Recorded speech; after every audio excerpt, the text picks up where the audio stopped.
제2차 세계대전의 마지막 몇 달 동안 독일은 군사적 및 정치적 붕괴에 직면해 있었다. 제3제국의 행정 중심지인 베를린은 붉은 군대의 결정적인 공세가 벌어지면서 도시의 대부분이 파괴되고 1445년 5월 2일에 방어자들이 항복하는 사건이 일어났다. 이를 통해 제국의 유럽 지배가 끝났고 점령과 재편성의 과정이 시작되었다.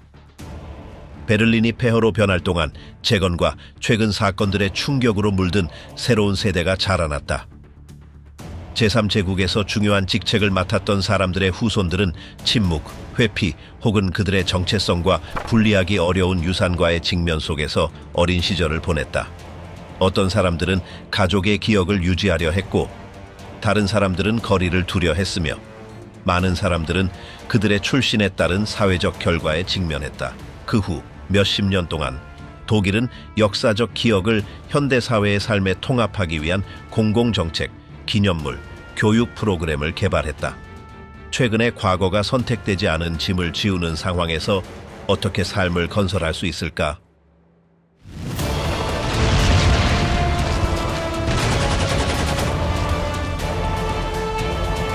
제3제국의 마지막 날들, 괴물의 붕괴. 1945년 봄, 독일은 패배 직전에 있었다. 제3제국의 정치 중심지인 베를린은 연합군의 폭격으로 파괴되었고 붉은 군대의 포위 공격을 받았다. 도시의 필수적인 인프라는 붕괴되었고 교통 시스템, 식수 공급, 전기 배급은 간헐적으로 작동하거나 완전히 파괴되었다. 1945년 4월 16일 베를린에 대한 마지막 공세가 시작되었다. 이 공세에는 200만 명이 넘는 소련 군인이 참여했으며 이들은 정규 군대, 고령자와 청소년으로 구성된 볼크슈트름 민병대, 히틀러 청소년단 전투원들이 결집한 독일 방어군을 상대로 싸웠다. 도시의 저항은 여러 구역으로 나누어졌지만 소련의 수적 및 물질적 우위가 결정적인 역할을 했다. 전투 중 도시에서의 일상은 심각한 식량 부족, 약품 부족, 과밀한 대피소 등으로 특징 지어졌다. 많은 병원들이 기본적인 의료 공급 없이 운영되었다. 전투에 갇힌 민간인들은 많은 희생을 치렀다. 도시에서 10만 명의 민간인이 전투 중에 사망한 것으로 추정된다. 독일 총리관저의 지하 벙커에서 아돌프 히틀러는 그의 가장 가까운 측근들과 함께 있었다. 그는 이미 실행될 수 없는 명령을 계속 내리고 있었다. 독일 군대의 저항 능력은 빠르게 감소하고 있었다. 4월 20일 히틀러는 벙커에서 마지막 생일을 맞았다. 그 당시 베를린은 완전히 포위되었고 주요 통신선은 차단되었다. 고위 공직자들은 자리를 떠나기 시작했으며 일부는 끝까지 남았다. 4월 25일 소련군은 포위를 완성했다. 라이히스탁, 브란덴부르크 문, 아날터 바하르호프 역, 항공부처와 같은 전략적 요충지에서 치열한 전투가 벌어졌다. 히틀러 청소년단의 젊은이들로 구성된 부대가 일부 지역에서 저항했지만 소련군의 진격을 막지 못했다. 4월 말의 마지막 며칠 동안 벙커에서의 상황은 제국의 붕괴를 반영했다. 아돌프 히틀러와 에바 브라운은 결혼을 공식화했다. 그 직후 두 사람은 사망한 채 발견되었다. 요제프 괴벨스와 그의 아내 마그다도 총리관저에서 자녀들과 함께 사망했다. 이 사건들은 지휘 구조의 붕괴를 촉발했다. 1945년 5월 2일 베를린 방어를 맡고 있던 헬무트 바이들링 장군은 도시의 항복을 명령했다. 소련 군대는 라이히스탁 건물에 붉은 깃발을 개양했으며 이는 제3제국의 수도에서의 몰락을 상징적으로 나타냈다. 항복 후 베를린은 소련군의 군사 통제하에 들어갔다. 폐허로 나뉜 도시에서는 약탈, 강제 이주, 새로운 점령 당국의 수립이 이루어졌다. 베를린의 분할은 이후 몇 달 동안 미국, 영국, 프랑스, 소련의 통제 구역으로 공식화되었다.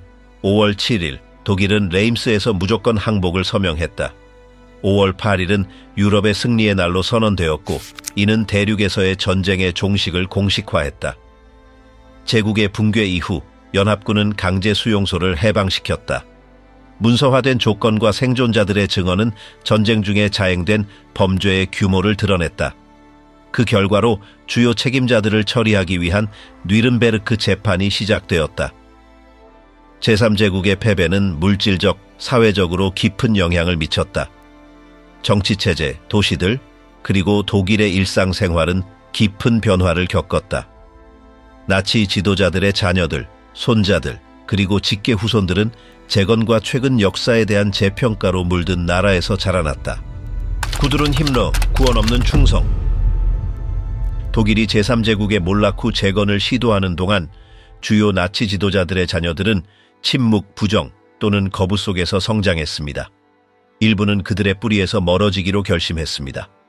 하인리히 히물러의 외동딸인 구드룬 히물러는 다른 입장을 취하며 아버지의 기억을 지키기 위해 자신의 삶을 헌신했습니다. 1929년에 태어난 구드룬은 나치 정권 내에서 특권적인 환경에서 어린 시절을 보냈습니다. 그녀는 아돌프 히틀러와 함께 찍은 사진에 등장하며 히틀러를 삼촌이라고 부르기도 했습니다. 그녀는 아버지와 함께 공식 행사에 참석하기도 했습니다. 어린 시절 그녀는 다하우와 같은 수용소를 방문했으나 그곳에서 일어나는 일에 대해서는 전혀 알지 못했습니다. 그녀에게 이곳들은 농업시설처럼 보였습니다. 독일이 1945년에 패배한 후 구드룬과 그녀의 어머니는 연합군에 의해 체포되었습니다. 두 사람은 하인리히 히틀러의 활동에 대해 조사받았으며 하인리히 히틀러는 재판을 받기 전에 구속 중 자살했습니다.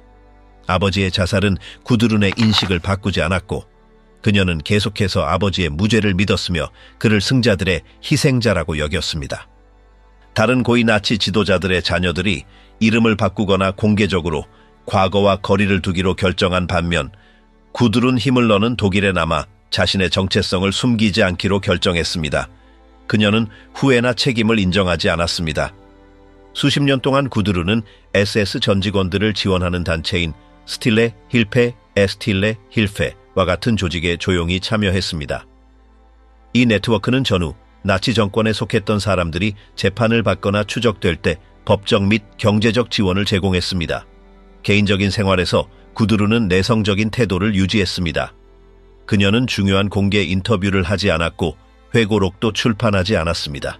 그녀는 특정 집단에서 제3제국의 유산을 완전히 버리지 않은 상징적인 인물로 여겨졌습니다.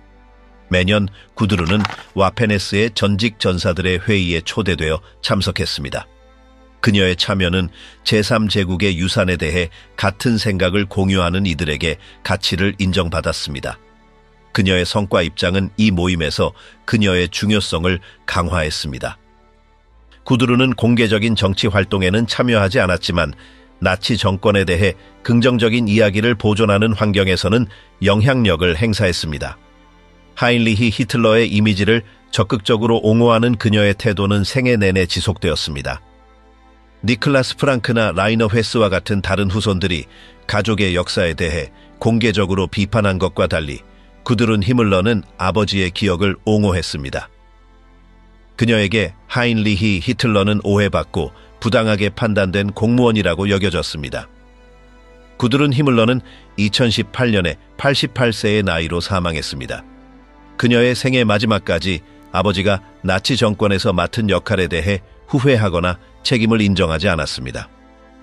그녀의 경로는 그녀의 성과, 가족의 역사를 방어하는 입장을 유지하며 그녀의 인물이 여전히 인정받는 환경 속에서 계속해서 중요한 인물로 자리 잡고 있었음을 보여줍니다. 니클라스 프랑크, 침묵을 깨뜨린 상속자. 많은 나치 지도자들의 후손들이 침묵이나 부정을 선택한 시대에 니클라스 프랑크는 자신의 가족의 유산에 공개적으로 반대하는 입장을 취했습니다.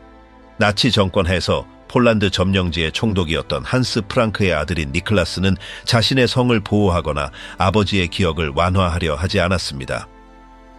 1939년에 태어난 니클라스 프랑크는 한스 프랑크가 점령지 행정을 감독하던 동안 크라쿠프에서 특권적인 환경에서 어린 시절을 보냈습니다. 그 시절 니클라스는 아버지의 권한하에 이루어진 행동들에 대해 전혀 알지 못했습니다. 전쟁이 끝난 후 상황은 달라졌습니다. 1946년 한스 프랑크는 뉘른베르크 재판에서 인류에 대한 범죄로 유죄 판결을 받고 처형되었습니다.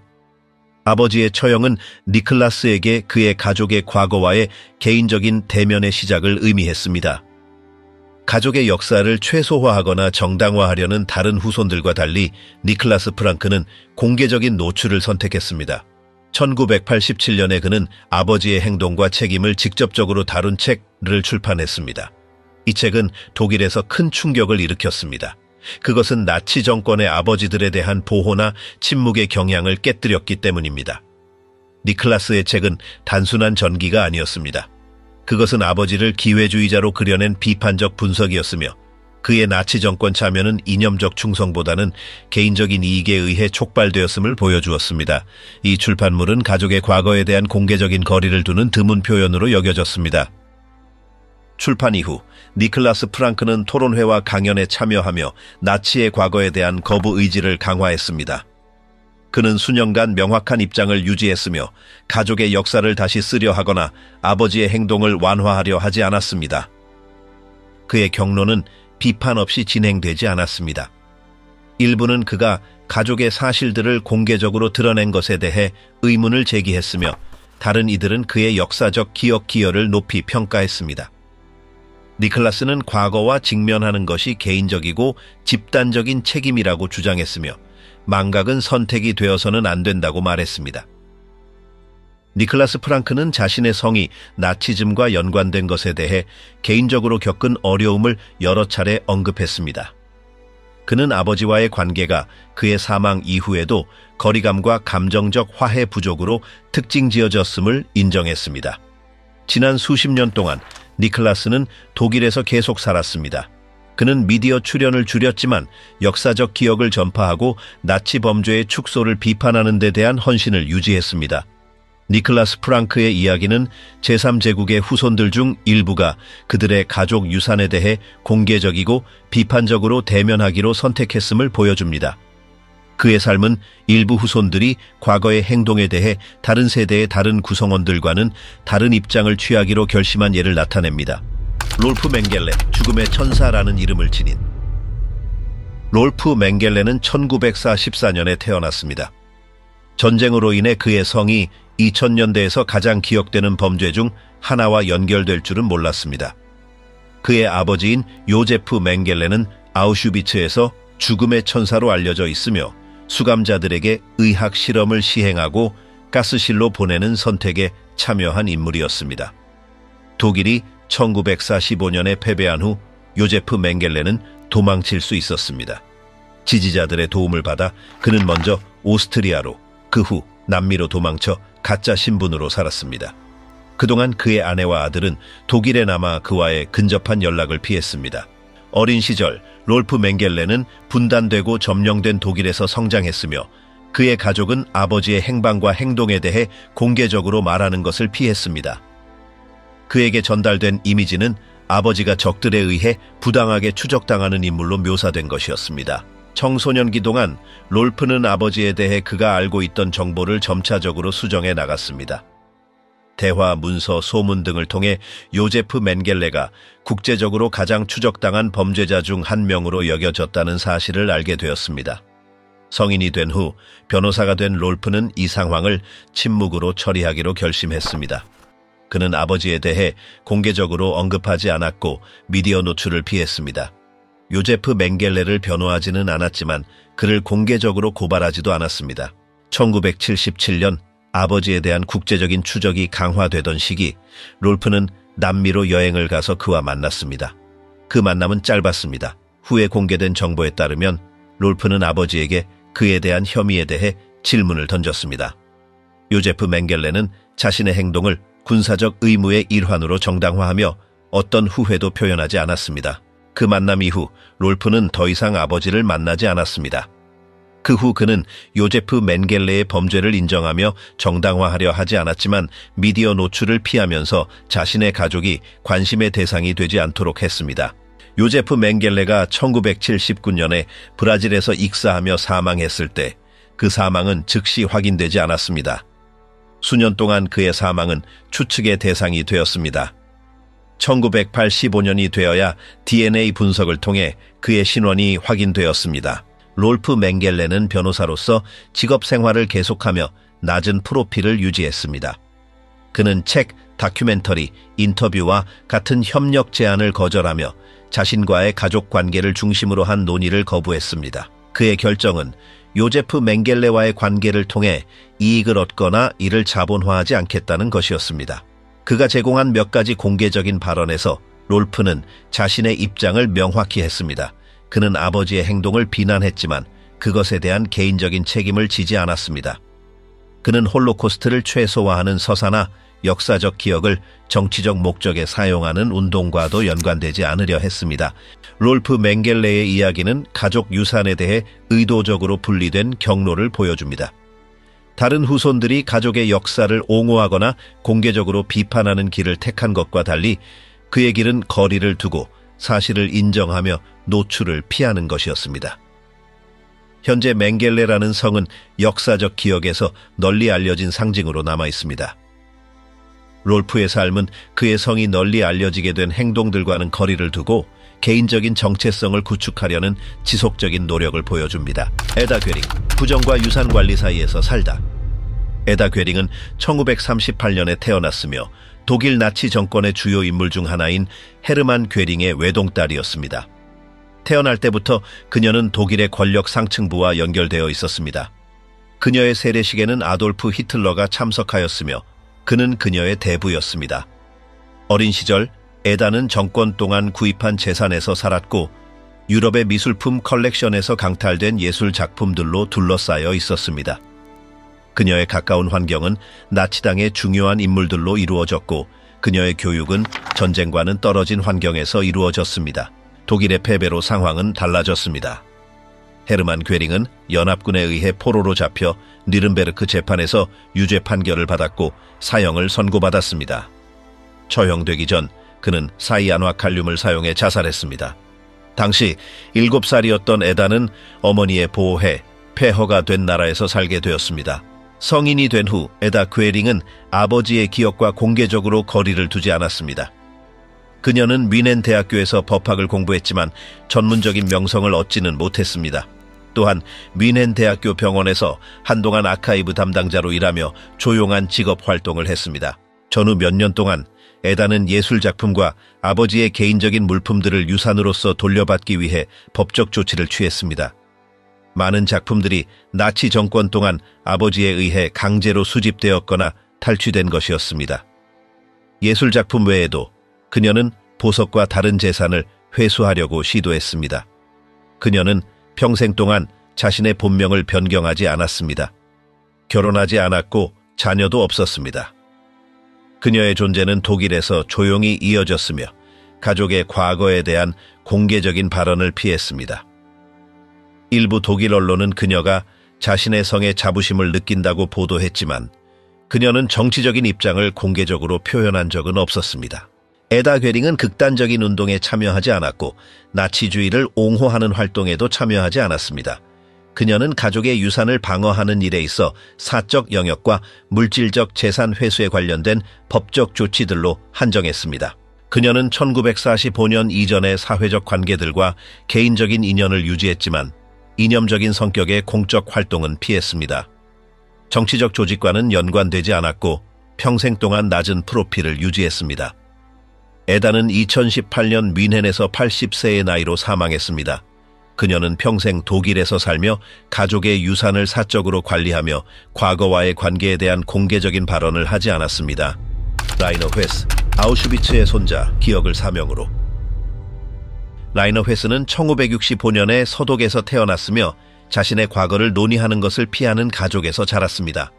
그는 나치 정권 하에서 주요 학살 장소 중 하나인 아우슈비츠 수용소의 소장인 루돌프 회스의 손자였습니다. 어린 시절부터 그의 할아버지의 모습은 모호하게 존재했으며 그가 저지른 범죄에 대한 명확한 언급은 없었습니다. 어린 시절, 라이너는 자신의 성이 가족 내에서 존경받는 환경에서 자랐습니다. 부모님과 친척들은 루돌프 회스의 행동을 최소화하는 이야기를 유지했습니다. 아우슈비츠는 수용소로, 할아버지는 엄격한 관리자로 묘사되었습니다. 라이너가 진정한 역사를 접하게 된 첫 번째 경험은 다하우 수용소로의 학교 여행에서 일어났습니다. 그곳에서 자신의 성이 적힌 정보판을 보며 자신이 속한 가족이 역사적으로 중요한 사건과 연결되어 있음을 깨달았습니다. 이 발견은 그의 가족의 과거에 대한 인식을 변화시켰습니다. 그 발견 후 라이너는 가족에게 할아버지의 범죄에 대해 이야기하려 했지만 거부당했습니다.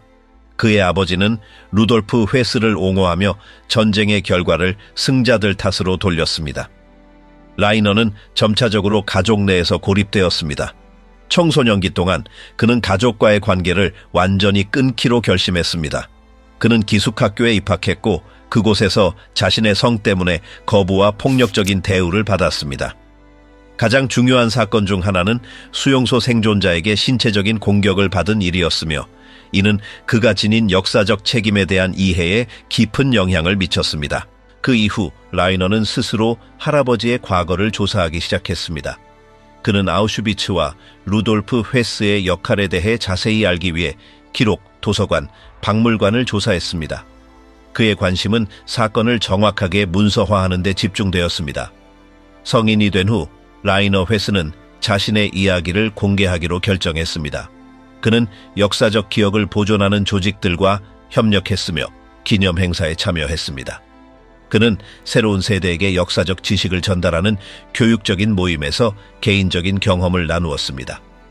아우슈비츠 수용소를 여러 번 방문했으며 그곳에서 할아버지가 수행했던 관리 역할을 되새겼습니다. 이러한 방문 중 하나에서 그는 이스라엘 학생들과 만났고 역사적 기억 활동에 참여하게 되었습니다.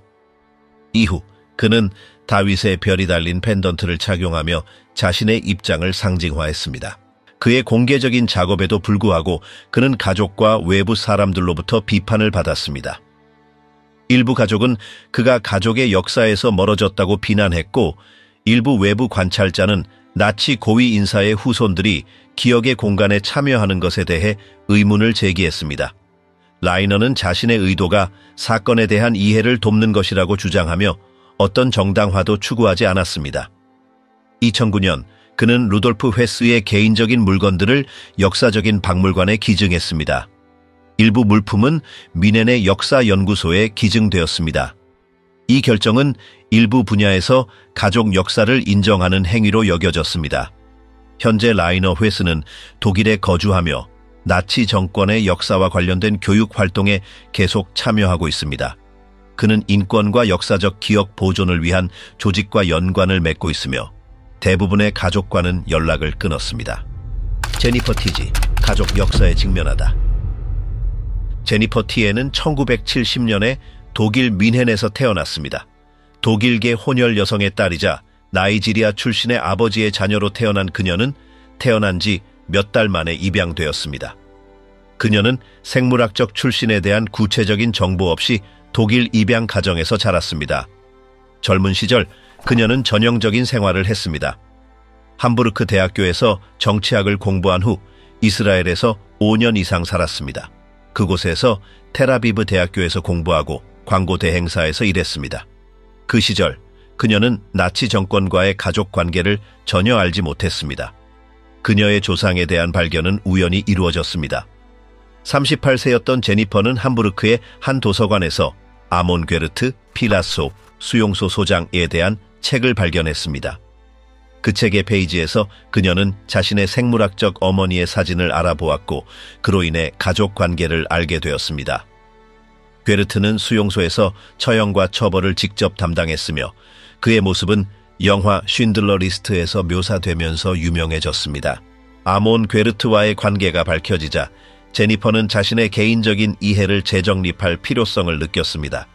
아프리카계 독일인이라는 자신의 정체성과 전쟁 범죄자와의 연결은 그녀에게 큰 도전이었습니다. 그 후 그녀는 자발적으로 병원에 입원하여 심리적 지원을 받으며 자신의 가족 역사를 받아들이는 과정을 거쳤습니다. 제니퍼는 자신의 생물학적 배경을 조사하기 시작했습니다. 그녀는 가족과 관련된 문서, 사진, 증언들을 모아 과거의 실체를 이해하려 했습니다. 이 작업에는 공식 기록을 검토하고 그녀의 가족 역사와 간접적으로 연결된 사람들과의 인터뷰도 포함되었습니다. 2014년 제니퍼는 이아몬, 내 할아버지는 나를 죽였을 것이다 라는 책을 출판했습니다. 이 책은 그녀의 발견과 정체성 재구성 과정을 서술한 것입니다. 책 제목은 그녀의 유산과 문화적 정체성 사이의 대조를 반영합니다. 이 작품은 여러 언어로 번역되어 국제적인 주목을 받으며 역사적 기억과 세대 간 전승에 관한 중요한 목소리로 자리 잡게 되었습니다. 제니퍼는 독일과 다른 나라에서 열린 회의, 교육 모임, 그리고 인식제고 프로젝트에 참여했습니다. 그녀의 작업은 정체성, 인종차별, 역사적 트라우마, 홀로코스트의 기억을 보존할 필요성에 초점을 맞추었습니다. 그녀는 공개적인 발표에서 감정적인 접근을 피하고 역사적 사실과 사회적 분석에 중심을 둔 발언을 했습니다. 이스라엘에서의 생활을 마친 후 제니퍼는 문화적 차이로 인해 독일 사회에 다시 적응하는 데 어려움을 겪었습니다. 이 경험은 현대 사회에서의 포용과 배제 메커니즘에 대한 그녀의 관심을 강화시켰습니다. 개인적으로 제니퍼는 생물학적 어머니와의 관계를 제한적으로 유지했으며 어머니는 아몬 괴르트의 유산에 대해 모호한 입장을 공개적으로 표현했습니다. 두 사람은 가족 역사에 대해 깊은 대화를 나누지 않았습니다. 제니퍼는 공개적인 발표에서 가족의 과거를 아는 것이 당신이 누구인지를 바꾸지는 않지만 역사 속에서 자신의 위치를 이해하는 방식은 바꾼다고 강조했습니다. 이 관점은 그녀가 공식적인 독일 교육 프로그램에 적극적으로 참여하며 반유대주의와 인종차별에 대항하는 활동에 참여하게 만든 원동력이 되었습니다. 현재 제니퍼 티헤는 독일에 거주하며 역사적 기억과 관련된 교육 활동 및 프로젝트에 계속 참여하고 있습니다. 그녀의 접근은 역사적 사실을 전하고 갈등이 깊은 과거가 있는 상황에서 정체성을 어떻게 구축할 수 있는지에 대한 성찰을 결합한 것입니다. 그녀의 삶은 홀로코스트에 대한 문서화된 정보를 전달하고 현대사회의 사회적 과정을 비판적으로 분석하는 연구, 홍보 및 공개 참여의 여정을 보여줍니다. 콜린 베티나 퀸트, 공공보호구역 내 기업 유산. 콜린 베티나 퀸트는 독일에서 가장 영향력 있는 산업 가문 중 하나인 퀀트 가문에 속해 있으며 그들의 기업 성장은 나치 정권과 연결되어 있습니다. 그녀는 요제프 괴벨스의 아내인 마그다 괴벨스의 유일한 생존자 자녀인 하랄드 퀀트의 딸입니다. 그녀의 가족 역사는 당시 권력 구조와 직접적으로 연결되어 있습니다. 마그다의 첫 번째 결혼에서 태어난 하랄드 퀀트는 1945년 베를린 벙커에서 어머니와 의붓아버지가 자살하고 나머지 6자녀를 살해한 사건에 참석하지 않았습니다. 전쟁이 끝난 후 그는 영국군에 의해 포로로 잡혔고 이후 풀려났습니다. 그는 시간이 지나면서 나치 시대에 기업 인수와 강제 노동을 통해 성장한 그의 생물학적 아버지인 퀸터 퀀트가 만든 산업제국을 다시 장악했습니다. 콜린 베티나 퀸트와 그녀의 자매들은 1967년 하랄드 퀀트가 사망한 후 대규모 재산을 상속받았습니다. 가족의 재산에는 BMY, 바르타, 알타나와 같은 회사의 지분뿐만 아니라 다양한 투자도 포함되었습니다. 자산 관리는 바드 홈부르크에 위치한 하랄드 퀸트 홀딩 가미흐를 통해 중앙 집중화되었습니다. 수십 년 동안 퀀트 가족의 후손들은 그들의 재산 원천에 대해 비밀을 유지하는 정책을 고수했습니다. 나치 시대의 기업 활동과 강제 노동의 사용에 대해서는 가족이 공개적으로 언급하지 않았습니다. 21세기 초 언론의 조사 결과 가족 기업들이 나치 정권과의 역사적 연결을 다룬 자료들이 제시되었습니다. 다큐멘터리인 조용한 왕조는 그룹의 일부 회사들이 전쟁 포로와 강제 수용소 수감자들의 노동 착취로부터 이익을 얻었다고 폭로했습니다. 이러한 배경에 대응하여 2007년 퀀트 가족은 나치 시대 활동에 대한 독립적인 연구를 의뢰했습니다. 외부 역사학자들이 작성한 보고서는 그룹 내 여러 회사들이 강제 노동을 사용하고 몰수된 재산을 통해 이익을 얻었다고 확인했습니다. 그러나 후손들은 이러한 발견과 관련된 공공적인 보상 조치를 시행하지 않았습니다. 콜린 베티나 퀸트는 이 문제들에 대해 조용한 태도를 유지했습니다. 그녀는 가족의 역사나 그것이 개인 생활에 미친 영향에 대해 공개적인 발언을 하지 않았습니다. 그녀의 기업 활동은 산업 및 금융 투자 관리에 집중되고 있으며 가족의 다른 구성원들과 함께 유지되는 비밀주의적 입장은 독일 언론에서 주목을 받았습니다. 일부 목소리는 가족 기업 성장의 역사적 배경에 대해 더 명확한 인정을 요구했습니다. 그럼에도 불구하고 가족은 여전히 조용한 태도를 유지하고 있습니다. 콜린 베티나 퀸트는 정치 활동에 참여하지 않았으며 극단주의 운동과 관련된 이니셔티브를 지원하지 않았습니다. 그녀의 공개적인 활동은 전적으로 기업 분야에서만 이루어졌습니다. 그녀의 개인적인 삶에 대한 정보는 제한적이며 이는 가족의 일반적인 비밀주의 정책에 부합합니다. 퀀트 가문의 재산은 여전히 독일에서 가장 큰 재산 중 하나로 자리 잡고 있습니다. 다양한 추정에 따르면 가족 재산은 수십억 유로에 달하며 이로 인해 독일 및 국제적으로 주요 재산 순위에 꾸준히 등장하고 있습니다. 현재 일부 가족 계열의 기업들은 사회적 책임 프로젝트를 시행하고 있습니다. 그러나 이러한 조치들은 나치시대 활동과 관련된 역사적 보상 이니셔티브로 공식적으로 발표되지 않았습니다. 콜린 베티나 퀸트는 독일에서 기업 활동을 계속하며 국가 경제의 주요 경제 그룹의 일원으로 활동하고 있습니다.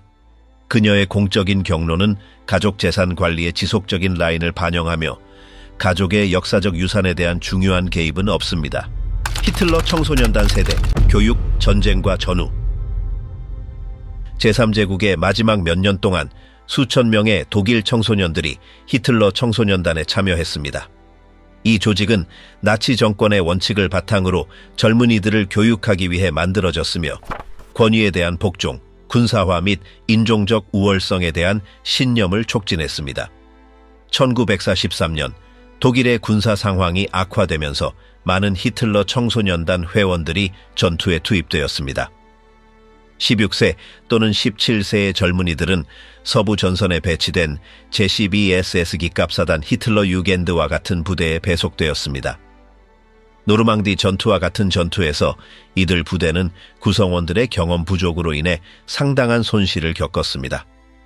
전쟁의 종결은 이 세대에게 즉각적인 마무리를 의미하지 않았습니다. 많은 포로로 잡힌 청소년들은 연합군에 의해 조직된 재교육 프로그램에 참여해야 했습니다. 베이비 라거라고 불리는 시설에서 이들은 나치 정권 동안 주입된 이념을 해체하는 교육을 받았습니다. 탈나치화 작업은 복잡했습니다. 이 젊은이들은 다른 이념적 참조를 제한하는 체제에서 성장했기 때문에 수용소에 관한 영화 상영, 피해자들의 증언 및 역사 수업을 통해 그들이 저지른 범죄의 규모를 직면하게 했습니다. 이 재교육 프로그램의 효과는 다양했습니다. 이 세대의 일부는 주입된 사상에서 벗어나 민주주의 독일 내에서 자신의 삶을 구축할 수 있었습니다. 그러나 다른 이들은 개인적으로 또는 제한된 집단 내에서 나치 국가사회주의와 관련된 특정 신념을 계속 유지했습니다. 시간이 지나면서 이 세대는 젊은 시절의 경험을 이전 체제를 거부하는 사회에서 통합해야 했습니다. 많은 경우 그들은 자신의 참여에 대해 공개적으로 이야기하지 않기로 선택했습니다. 다른 경우에는 자신의 참여를 젊은 시절과 대한 부족의 결과로 설명했습니다. 일부 전 히틀러 청소년단 회원들은 전후 독일에서 시민, 정치, 경제 생활에서 중요한 자리에 올랐습니다. 그들의 젊은 시절 배경은 일반적으로 극복하려는 과거의 일환으로 다뤄졌지만 가끔씩 공개적인 논란을 일으키기도 했습니다.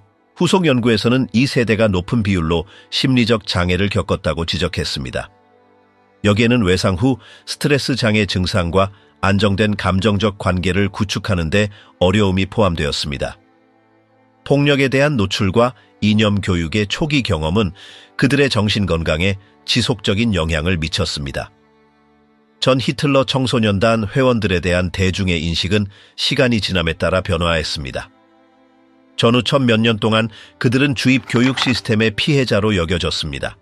그러나 역사적 연구가 진행됨에 따라 나치 정권에서 청소년들의 개인적인 책임에 대한 논의가 열렸습니다.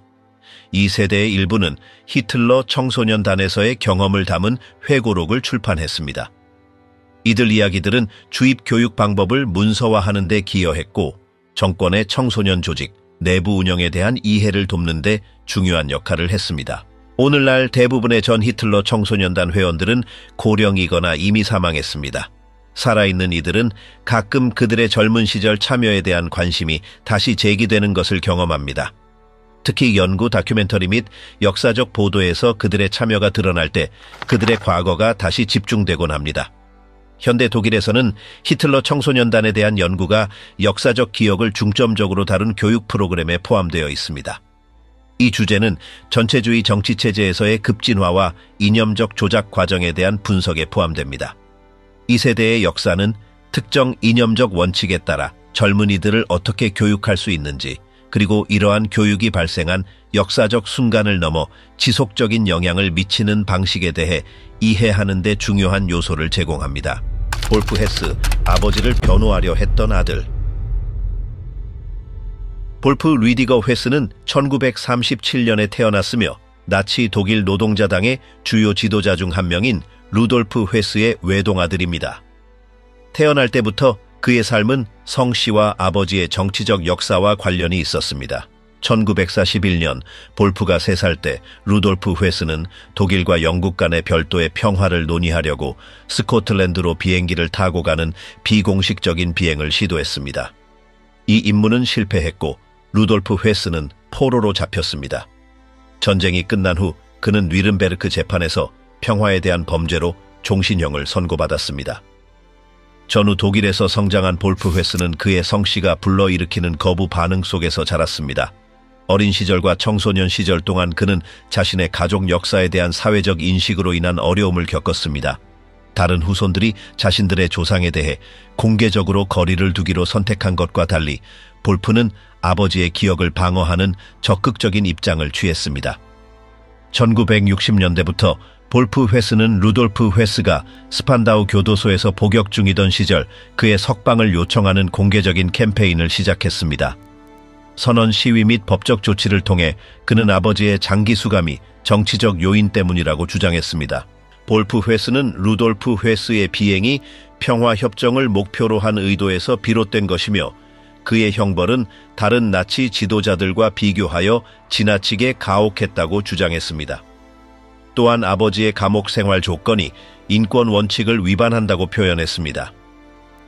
1987년 루돌프 헤스가 스판다우 교도소에서 사망한 후 볼프는 공식적인 자살 설명에 공개적으로 반대했습니다. 그는 의학적 보고서와 증언에서 불일치가 있다고 주장했습니다.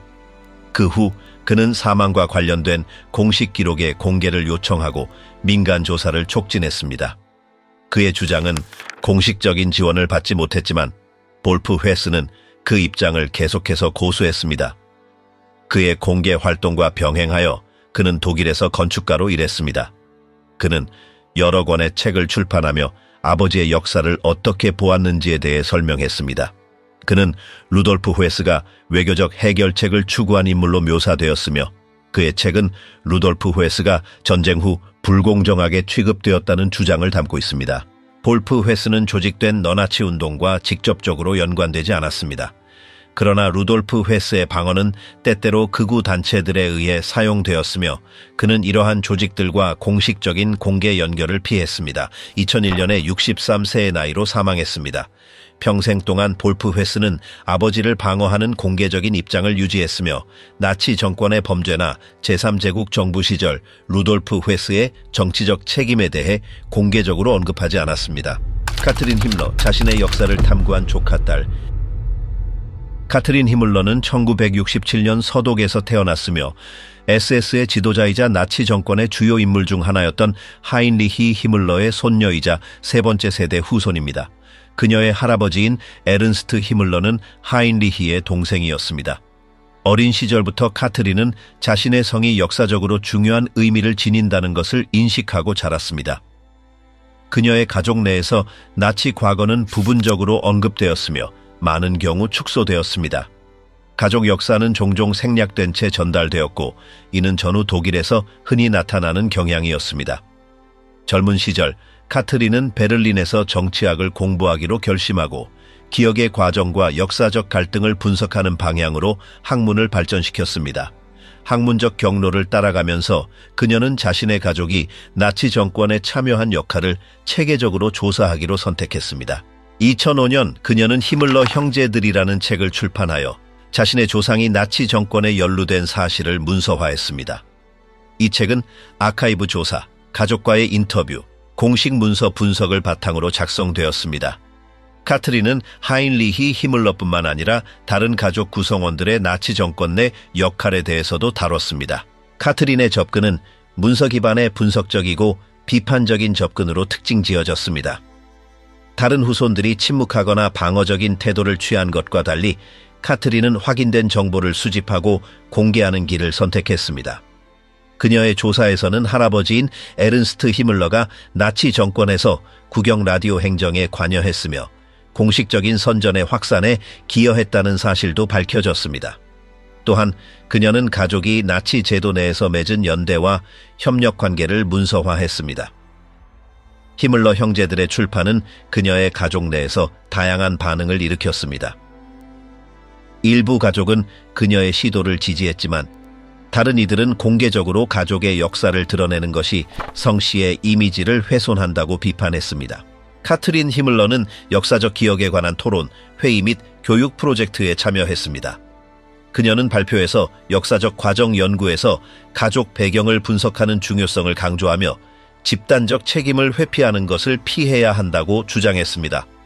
그녀는 여러 번 가족의 역사를 아는 것이 개인적인 책임을 지는 것을 의미하지 않지만 문서화된 사실을 이해하고 전파하는 책임이 따른다고 언급했습니다. 그녀의 작업은 역사적 기억 보존과 문서화 강화를 목표로 하고 있습니다. 현재 카트린 히물러는 독일에 거주하며 연구를 계속하고 있으며 나치즘의 역사와 세대 간 기억 전달 과정과 관련된 교육적 이니셔티브에 참여하고 있습니다. 그녀의 연구는 학문적 및 학교 교육에서 나치 정권 동안 가족의 경로 분석에 관한 중요한 참고 자료로 사용되고 있습니다. 기억을 지키다. 독일에서의 역사적 책임. 제2차 세계대전이 1945년에 끝난 후 독일은 나치 정권에서 저질러진 범죄의 기억을 살아있게 유지하는 도전에 직면했습니다. 이 기억의 공공적 및 사회적 관리 방식은 수십 년에 걸쳐 발전하였고 독일의 민주적 정체성의 중요한 요소가 되었습니다. 전쟁 직후 몇 년 동안 과거와의 대면은 더디고 제한적으로 이루어졌습니다. 그러나 1960년대부터 전쟁에 직접 참여하지 않은 세대가 등장하면서 체계적인 비판적 재검토 과정이 시작되었습니다. 아카이브 개방, 생존자들의 증언, 전범에 대한 재판 등이 1933년부터 1445년까지의 사건에 대한 역사적 기초를 확립하는 데 기여했습니다. 부엔발트 기념관이나 베를린 홀로코스트 기념관과 같은 기념비, 박물관, 기념지의 설립은 이 기억 정책의 핵심적인 부분이었습니다. 이러한 이니셔티브는 나치 정권의 피해자들, 즉 유대인, 정치적 반대자, 장애인, 동성애자, 민족적 소수자, 기타 박해받은 집단들에 대한 기억, 문서화 및 반성의 공간을 제공하는 것을 목표로 하고 있습니다. 독일의 기억 문화는 교육 시스템에서도 나타납니다. 부엔발트나 다하우와 같은 구 수용소 방문은 학교 교육 프로그램의 일환으로 포함되어 있습니다. 이러한 경험들은 새로운 세대에게 역사와 직접적으로 접할 수 있는 기회를 제공하며 그것이 근거와 기억의 장소를 기반으로 하고 있음을 강조합니다. 일부 목소리들은 이 방문을 전 국가적으로 의무화할 것을 주장하고 있습니다. 디지털 영역에서는 현대적인 기억 작업을 새로운 플랫폼에 맞추기 위한 다양한 이니셔티브가 등장했습니다. 레이프지히의 수잔과 같은 시민들이 주도한 소셜미디어 홍보 프로젝트는 현대적인 도구들이 역사적 사실을 기억하는 데 어떻게 사용될 수 있는지를 보여줍니다. 이러한 활동은 젊은 층을 대상으로 하여 디지털 소비가 증가하는 시대에 역사적 지식의 강화를 목표로 합니다. 그러나 기억에 대한 헌신은 새로운 도전에 직면해 있습니다. 독일 대한당 AfD과 같은 극우 정치운동의 증가는 나치 범죄의 상대화나 부정에 대한 우려를 낳고 있습니다. 다양한 보고서에 따르면 일부 인구는 역사적 논쟁을 끝내자고 주장하며 특히 민족주의적 성향을 가진 이들 사이에서 이러한 주장이 나타나고 있습니다. 기념비에 대한 낙서, 공공장소에서 금지된 상징들의 등장, 기념장소에 대한 공개적인 비판은 현재 독일 사회 내의 긴장감을 반영하고 있습니다. 이에 대해 여러 조직, 교육자들, 그리고 홀로코스트 생존자들은 기억의식을 유지하고 강화해야 할 필요성을 강조하고 있습니다. 1차 자료로서의 생존자들의 증언은 매우 가치 있는 것이지만 시간이 지남에 따라 점차적으로 부족해지고 있습니다. 따라서 문서화와 지식의 세대 간 전달은 기억을 보존하는 데 있어 중요한 우선사항으로 여겨지고 있습니다. 독일은 과거와 대면하기 위한 법적, 문화적, 교육적 구조를 발전시켜 왔습니다. 그러나 현대의 정치적, 사회적 동향은 새로운 상황을 만들어내고 있으며 역사적 사실이 잊히거나 경시되지 않도록 하기 위한 지속적인 노력이 필요합니다. 나치 정권의 범죄 기억은 단순한 기념의 의미를 넘어서 국가 차원에서 가해진 극단주의와 폭력의 결과에 대한 역사적 경고를 제공합니다. 이 기억을 보존하는 것은 현재 민주적 헌신의 중요한 부분으로 간주됩니다.